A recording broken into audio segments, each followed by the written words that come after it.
Pour cette seconde vidéo, j'avais prévu d'expliquer pourquoi OpenWRT était une meilleure alternative qu'OpenSense pour être utilisé comme switch VirtualBox avec des machines clientes Hyper-V.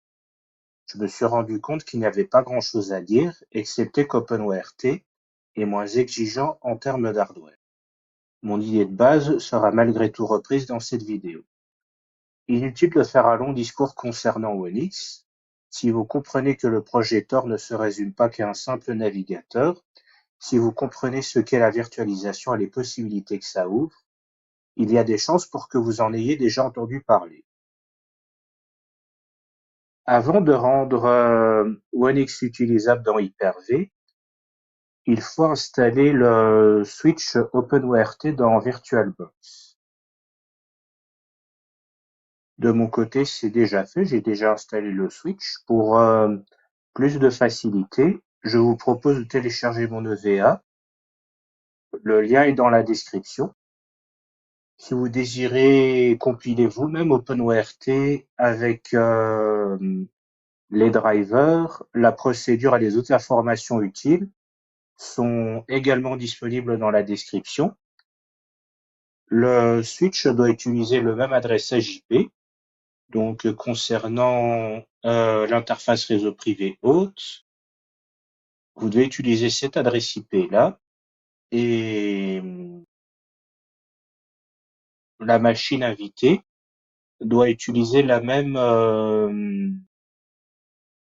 adresse IP pour sa deuxième interface, donc toujours l'interface réseau privé hôte. Sinon, la machine Wonix dans Hyper-V n'aura pas accès à Internet.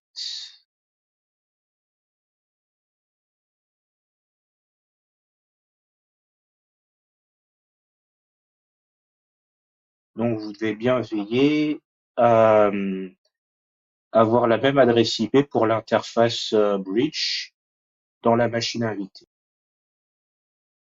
Pour utiliser Wonix avec Hyper-V, il faut d'abord télécharger l'OVA depuis le site de la distribution et l'importer dans VirtualBox. Je vais déjà passer à l'étape de la conversion. Je vais convertir le disque VDI de la machine, Wonix Gateway Client, au format VHD en utilisant la commande vbox manage.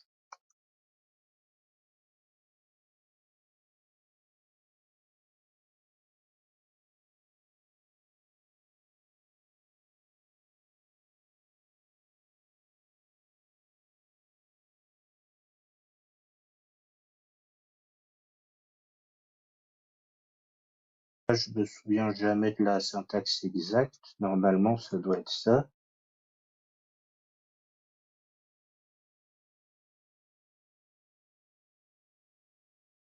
Oui, c'est bien ça.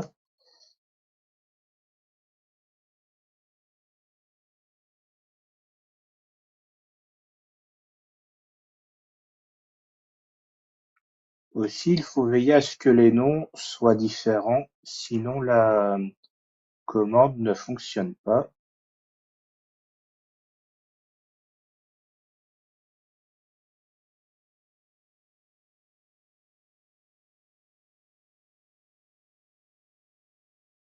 Le disque a pu être converti. Maintenant, il est utilisable sous Hyper-V. Pour plus de facilité, je vais le déplacer dans un autre répertoire.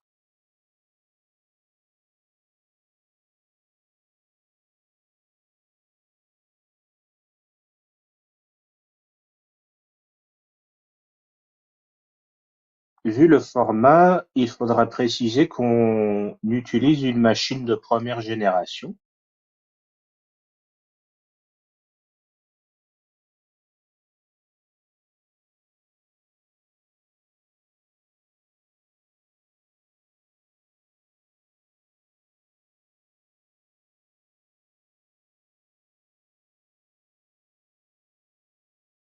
Concernant la configuration réseau, si vous avez compris l'intérêt de ma première vidéo, vous allez automatiquement ajouter comme première interface le switch OpenWRT.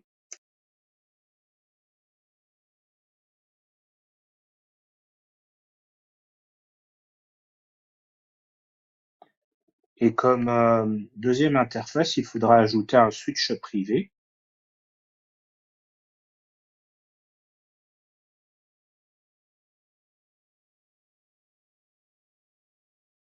Les clients iront se connecter à cette deuxième interface. Là, on peut démarrer le switch dans VirtualBox.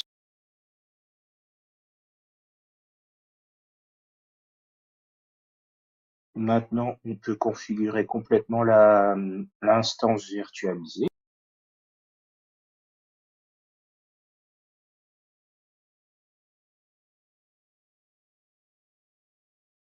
Je démarre l'infrastructure pour voir si elle fonctionne correctement.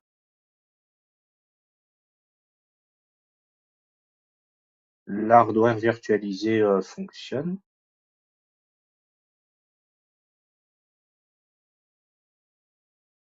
J'ai bien accès au terminal. Je vais tester la connexion Internet. Elle fonctionne. J'ai bien une adresse IP publique du réseau Tor. Maintenant, je vais tester la connexion des clients à la passerelle Wonix.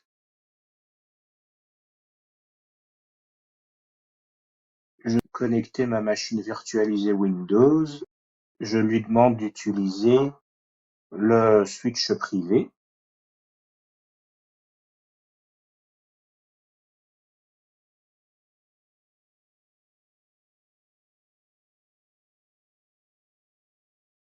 Il faut savoir que Wonix n'utilise pas de serveur DHCP. Les clients doivent assigner manuellement leur adresse IP locale. C'est ce que je vais faire là maintenant.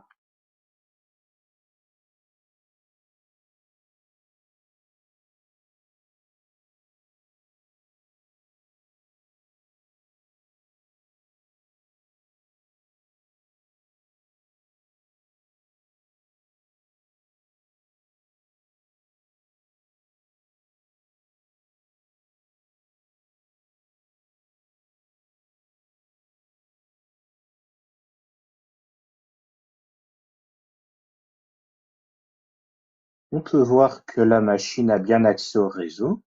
Maintenant, je vérifie si j'ai bien accès à Internet. Et j'ai bien accès à Google.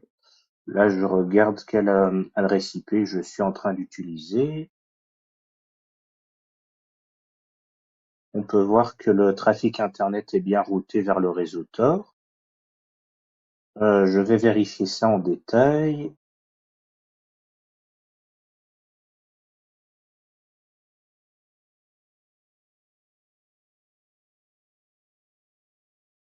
Oui, bon, là, le scanning est pas vraiment effectif. Je crois qu'il y a un autre outil pour ça. C'est ça, Tor Status. C'était ça.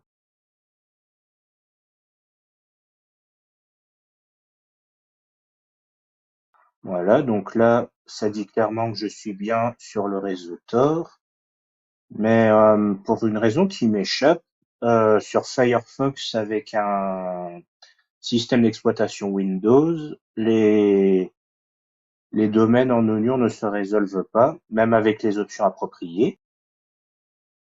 Mais voilà, dans une prochaine vidéo, je vais corriger ce problème-là. Enfin, je vais corriger le problème des résolutions des domaines oignons pour des machines Linux. Et aussi, je vais résoudre le problème des assignements automatiques des clients, donc des assignements automatiques des adresses IP locales. Et également, je vais ajouter une amélioration. Je vais utiliser AdGuard pour les résolutions DNS tout en utilisant le DNS de base de Wonix. En attendant ma prochaine vidéo, je vous dis à bientôt.